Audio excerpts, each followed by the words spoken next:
Hello students, welcome to ideal classes.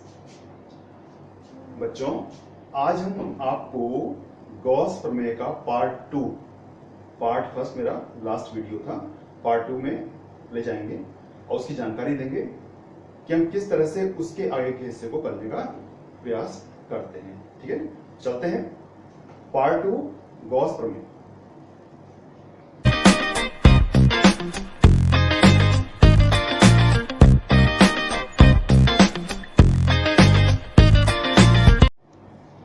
तो बच्चों, जो हमारा गॉस प्रमेय है, इसमें मैंने बताया था कि एक बंद काल्पनिक पृष्ठ हमें लेना है। इस पृष्ठ के अंदर एक आवेश रखा होना चाहिए जो आवेश पूर्णतः पृष्ठ से घिरा हो। ऐसी अवस्था में जो हमें उस पृष्ठ से गुजरने वाला फ्लक्स मिलता है, उसका मान निकालते हैं हम Q/ε0 से। ठीक है ना। तो ये गॉस प्रमेय है। इस प्रमेय को जानने के लिए हम एक फिगर ड्रॉ करते हैं। उस फिगर की स्थिति हमने यहाँ पर बनाई है। तो ये फिगर नीचे दिखाई दे रहा है आपको। इस फिगर में देखिए, मैंने तुम्हें बता दिया था, लेकिन मैं यहाँ पर स्टार्ट के लिए इसको पहले दोबारा कर रहा हूँ रिकॉल, जिससे आपको कोई डाउट ना हो, समस्या ना हो।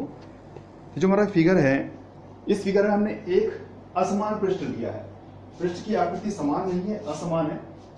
ठीक है। और इस असमान पृष्ठ में अंदर हमने एक आवेश लिया है बिंदु O पर, प्लस Q आवेश, जिससे R दूरी पर एक बिंदु P लिया है। जिस बिंदु P पर उत्पन्न तीव्रता का मान कैपिटल E, जो ये उत्पन्न कर रहा है, दिशा उसकी बाहर की तरफ रहेगी। ऐसी स्थिति में जो हमारा पृष्ठ है, उस पृष्ठ पर इस बिंदु P की उपस्थिति को घेरे हुए एक लेते हैं हम लघुखंड। इस पूरे पृष्ठ का एक छोटा खंड, ये पूरा ऐसे, तो उसका खंड लिया हमने DS। उस DS का मुंह हमें जहां दिखाई दे रहा होगा वहां उसकी दिशा दिखाएंगे हम। उस दिशा को दिखाने पर हमको यहाँ पर एक कोण मिल रहा है, थीटा कोण, जो इस E के साथ इसकी झुकाव की अवस्था को दिखा रहा है। तो DS जो इस लघुखंड का दिशा है और E जो इस तीव्रता की दिशा है, दोनों के बीच जो कोण बन रहा है हमारा थीटा बन रहा है। और इस कोणीय अवस्था से जो एक खंड मिल रहा है हमको, इस खंड के कोणों को यहाँ मिलाने पर हमको एक कोणीय स्थिति मिल रही है, जिसे हम घन कोण कह रहे हैं। इन अवस्थाओं को हमने पिछले लास्ट वीडियो में जान लिया था। अब इसकी स्थिति को लेकर जो हमने इस खंड से गुजरने वाला फ्लक्स निकाला था, ठीक है ना, वो फ्लक्स हमको मिला था सूत्र d∅e, सूत्र d∅e equal to Q/4πε0 d omega. ये होता है ε0। ये एक नियतांक है जो निर्वात की वैद्युतशीलता को दिखाता है। ठीक है ना। d ओमेगा यहाँ पर वह कोण है जो लघु पृष्ठ द्वारा बिंदु O पर बन रहा है। ठीक है ना। ये तुम्हें सारी अवस्थाएं बता दी हैं, मैं रिपीट नहीं करूंगा ज्यादा, मैंने यहाँ पर केवल लिंक जोड़ा है इसका। अब चलते हैं इससे आगे। ठीक है ना। अब देखिए, हमें मान निकालना है बड़े खंड का। हमारा एम क्या है? हमारा एम है कि जो हमारा ये पूरा पृष्ठ है, ये जो पूरा पृष्ठ है, इस पूरे पृष्ठ के द्वारा बनने वाला घन कोण हम प्राप्त करें और इससे गुजरने वाला फ्लक्स हम ज्ञात करने का प्रयास करें। ठीक है ना। तो जो हमें समीकरण नंबर 5 मिला है, उस 5 में हमें एक रूप मिला है d ओमेगा और इससे मिला है हमको फ्लक्स का मान d∅e।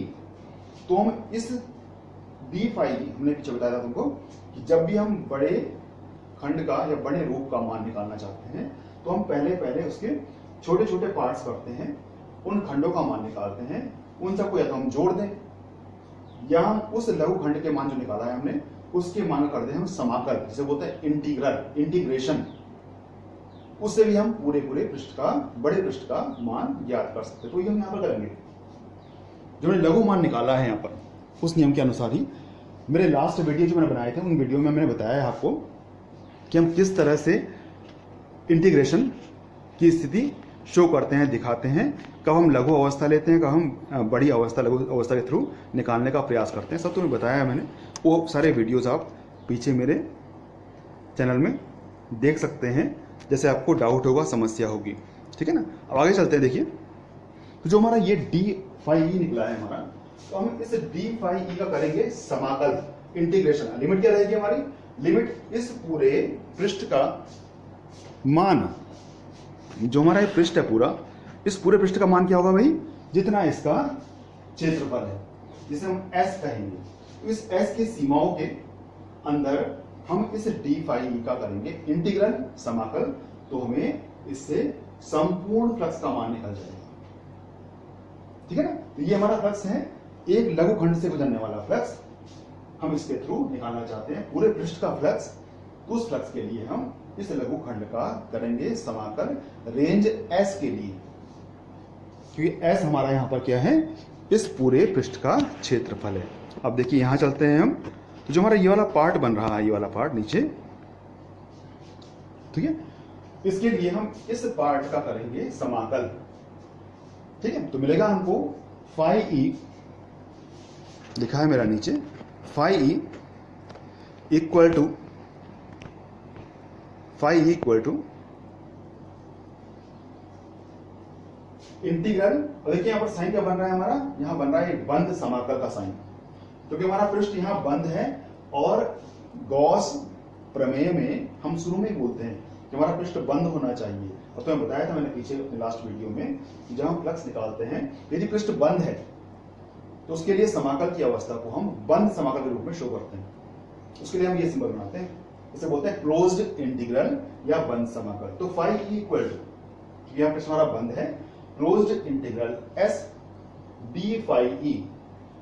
डी फाई क्या है हमारा, समीकरण 5 है ना, उसका हम करेंगे समाकल, तो हमें समीकरण 6 मिल जाएगा, जो यहां पर संपूर्ण फ्लक्स की अवस्था को दर्शा रहा होगा। अब देखिए हमारा एम क्या है कि जो हमें मान यहां पर मिला है समीकरण 6 में, जो हमको मान मिला है समीकरण 6 में, उस 6 के मान को हम ज्ञात करने का प्रयास करेंगे। कैसे कैसे, हम उसमें जो अवस्थाएं हैं उनका मान रख के हम उसको मान निकालने का प्रयास करेंगे। तो देखिए जो हमारा नंबर 6 है, उस 6 में समीकरण डी फाई का मान जो है हमें नंबर 5 से मिल रहा है, तो हम 5 के मान को यहां शिफ्ट करते हैं, तो मिलेगा हमको यहां पर phi E equal to closed integral S Q 4 pi epsilon naught D omega. ये पूरा मान हमारा किसका है, समीकरण 5 का मान है।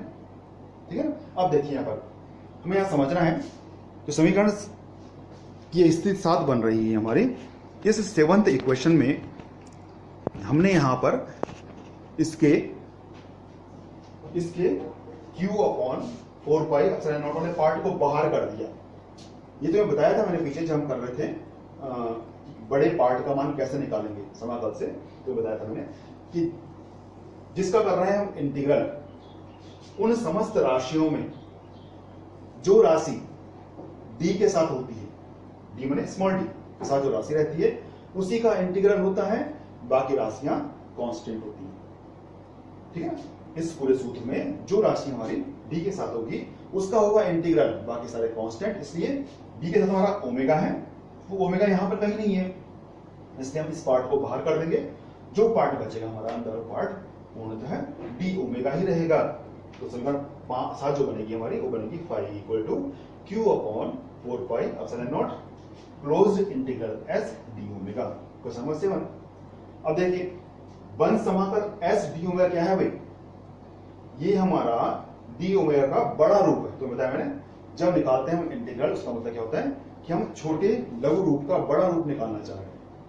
तो d ओमेगा छोटा रूप किसका, घन कोण का, और इसका इंटीग्रल मतलब घन कोण का बड़ा रूप, मतलब संपूर्ण पृष्ठ द्वारा बनने वाला घन कोण जो मिलेगा हमको। इसको लिख रहे हैं यहाँ पर, लिखा हुआ है यहाँ पर कि closed integral s d omega equal to पृष्ठ s द्वारा बनाया गया संपूर्ण घन कोण, जिसे हम पूर्णतः ओमेगा कहेंगे।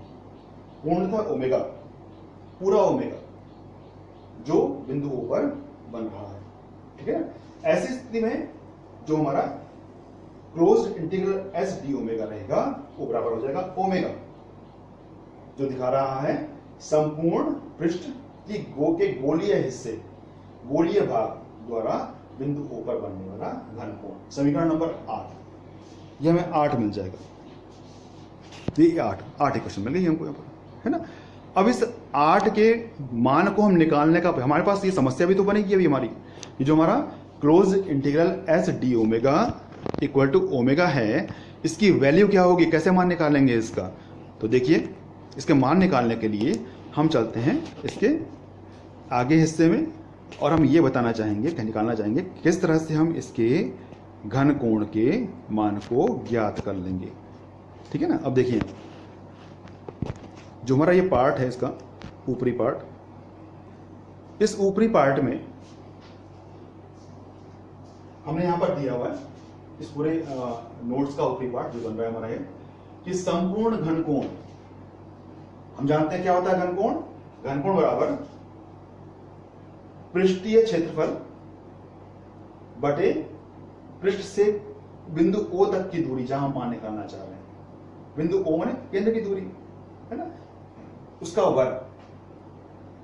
तो सतह से यदि हम केंद्र तक मिलाएं तो त्रिज्या ही बनती है हमारी, उसे हम आर स्क्वायर के रूप में शो करते हैं। तो यहां जो हमारा पृष्ठ रहेगा, क्योंकि संपूर्ण मान निकाल रहे हैं तो पृष्ठ हम संपूर्ण लेंगे, तो उसे बोलेंगे हम संपूर्ण पृष्ठीय, जिसे बोलते हैं वक्र पृष्ठ, संपूर्ण पृष्ठीय क्षेत्रफल, जिसे हम एस शो कर रहे हैं यहां पर, बटे त्रिज्या आर का वर्ग। त्रिज्या तो हमारी जैसे भी होगी वैसे ही रहेगी, अंतर नहीं पड़ेगा उसमें, चाहे लघुखंड हमारा हो, चाहे लघु पार्ट हो सतह का, चाहे बड़ा पार्ट हो सतह का, बिंदु O तक की दूरी आर ही रहेगी, है ना। ये अब इसमें हम इसको यदि हम लिखें सिंबॉलिक रूप में, तो मिल रहा है हमको omega equal to S upon R square. ठीक है ना। अब हमें जानना है जो हमारा एस है, एस मीन्स पृष्ठीय क्षेत्रफल, और आकृति क्या है हमारी, आकृति हमारी गोलीय है। तो हम ये जानना चाहेंगे कि गोले का वक्र पृष्ठ या संपूर्ण पृष्ठीय क्षेत्रफल क्या होता है ना। तो पृष्ठीय क्षेत्रफल जो होता है गोले का, वो होता है 4 पाई आर स्क्वायर। इस मान को लेकर हम ये मान यहां पर रखेंगे, तो हमें मिलेगा omega equal to 4 pi R square upon R square. इस आर स्क्वायर से काटेंगे इस आर स्क्वायर को, तो यहां मिल जाएगा हमको ओमेगा बराबर 4 पाई। इसका मतलब गोले के द्वारा उसके केंद्र पर अंतरित जो घन कोण हमारा होता है, उसका मान 4 पाई होता है। समीकरण नंबर 9 हो गई हमारी, ऐसे मान निकालना है ऐसा। ठीक है ना। अब इस 9 का मान निकाल चुके हैं हम, 9 का मान हम रखते हैं समीकरण नंबर 8 में। तो तुम्हें बताया था मैंने, 8 जो बन रहा है हमारा, 8 में एक्सप्लेनेशन है उसका, ये वाला पार्ट, कि closed integral S D omega equal to omega, है ना। तो यहां मान रखा हमें मिलेगा इससे कि closed integral S D omega equal to 4 pi, समीकरण नंबर 10। अब इस 10 का मान, 10 तो मिल गया हमको, इस 10 का मान हम, जो हमारी मुख्य रूप से क्वेश्चन बनी थी, समीकरण नंबर 7, वो क्या थी भाई 7, तो बता रहा हूं मैं, 7 जो थी हमारी ये थी, देखिए ये हमारी 7 है, कि phi E equal to Q upon 4 pi epsilon naught closed integral S D omega, ये क्वेश्चन नंबर 7 है। तो इसमें हमने close integral S D omega का मान निकाल दिया है यहाँ पर, जो 4 पाई है। इस मान को रखते हैं यहाँ पर, तो हमें मिलेगा इस तरह का मान, देखिए मान रखते हैं, तो मिलता है हमको phi equal to Q upon 4 pi epsilon naught, और इंटू 4 पाई, उसकी वैल्यू 4 से कट गया, 4 से कट गया 4, पाई से कट गया पाई, देन ये बन गया हमारा phi equal to Q upon epsilon naught. Question number 11। इसी तरह से मैंने यहां ऊपर जो किया था ना, उसे भी काटना है आपको। ऊपर जो पार्ट हमने किया था जिसमें आर था हमारा, आर, वो भी काटना ही है आपको, जैसे ये मैंने किया था यहाँ पर ना, जो हमारे वाला पार्ट है इसमें आर भी काटना ही है। ये आर ऐसे काट दिया हम, आर स्क्वायर काटते तिरछा है, ऐसा नहीं काटते, कभी ऐसा नहीं काटते हैं, ऐसा नहीं काटते, तिरछा काटते हैं, है ना, ऐसे में काटते, तो काट दिया उसका, तो ये बन गया। अब ये इक्वेशन नंबर 11 बनेगी हमारी लास्ट में। यही इक्वेशन हमारी मेन इक्वेशन है, जो हमें यह दिखा रही है कि गॉस के नियम के अनुसार हम फाई का मान क्यू अपॉन एप्सिलॉन नॉट से निकाल सकते हैं। मतलब इसकी तरह की, यदि गॉस की तरह की अवस्थाएं हमको मिल जाए, मतलब बंद काल्पनिक पृष्ठ मिल जाए, एक आवेश घिरा हुआ मिल जाए उसके अंदर, है ना, ऐसी स्थिति में जो फ्लक्स निकलेगा उसका हमारा, उन अवस्थाओं को मान हम क्यू अपॉन एप्सिलॉन नॉट से भी ज्ञात कर सकते हैं। तो क्वेश्चन नंबर 11 जो बन रही है हमारी, यही गॉस का नियम कहलाती है। ये है ना, ये रूप हमारा जो बन रहा है ऊपर टॉप में, ये वाला, इसमें लिखा था हमने ये वाला, देखिए कि phi equal to close integral S E vector dot D S vector equal to close integral S E D S cos theta equal to Q upon epsilon naught. ये वैल्यू हमने यहां से शुरू की थी निकालना, ये किया हमने, ये किया और लास्ट में हम यहां पहुंच गए, है ना। जब लास्ट में यहां पहुंचे तो ये क्या है हमारा, इसका सिद्ध होना, प्रूव्ड होना हमने कर दिया है। तो ये प्रूफ हो गया हमारा, इसे ही हम तो बच्चों ये था हमारा पार्ट 2। इस प्रकार हमने पार्ट 1 पार्ट 2 जानकर गॉस का नियम पूर्णतः जान लिया। पार्ट फर्स्ट से हमने डी फाई का मान निकाला था, पार्ट 2 से हमने फाई का मान निकालकर गॉस की स्थिति क्यू अपॉन एप्सिलॉन नॉट प्राप्त कर लिया। इसका एक पार्ट तीसरा भी है, जिस पार्ट में हम इसकी दो मुख्य अवस्थाएं निकालने का प्रयास करेंगे। उनको जानने के बाद ही हम सारी गॉस की स्थितियों को ढंग से जान पाएंगे। तो आपको पार्ट फर्स्ट, पार्ट सेकंड और पार्ट थर्ड अवश्य देखना है, जिससे आपका एक लिंक बन जाए, आप पूरी तरह से गॉस के नियम को जान सकें। ठीक है, तो आज के लिए इतना ही काफी है। आपसे मिलता हूं मैं नेक्स्ट वीडियो में पार्ट 3 के साथ। ओके बेटा, बाय।